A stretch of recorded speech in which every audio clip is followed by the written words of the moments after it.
Ang intense ng mga kaganapan ngayon sa abot kamay na pangarap sapagkat guguho ang mundo ni Giselle sa mga ebidensyang ipapakita sa kanya ni Kinito. Dito nga matapos mag-imbestiga ni Kinito sa pagkatao ng mag-amang Eric at Justin, ay meron nga siyang malaking matutuklasan na sobrang ikakagulat ni Giselle. Samantala matapos ngang tanungin ni Giselle si Dax tungkol sa mga kasabwat nito, ay hindi nito ituturo si Zoe bilang suspect sa nangyaring pandurukot kay Don Pepe.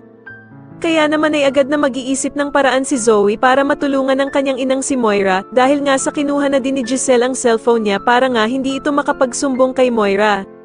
Sa kabilang banda naman ay makukumpirma na nga ng mga pulis na si Moira ang mastermind na tinatawagan ng mga tauhan niya dahil sa makikita ni Doc Robert ang number niya na magmamatch sa ibinigay ng mga pulis.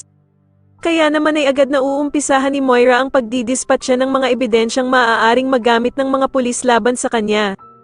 Kakausapin nga siya ng anak niyang si Zoe na kailangan na daw niya itong gawin para sa safety niya, kaya naman kahit mabigat sa kanyang kalooban ay didispatch niya ang mga pera para walang mahanap sa kanya ang mga pulis at magmukha nga siyang inosente sa mga ito.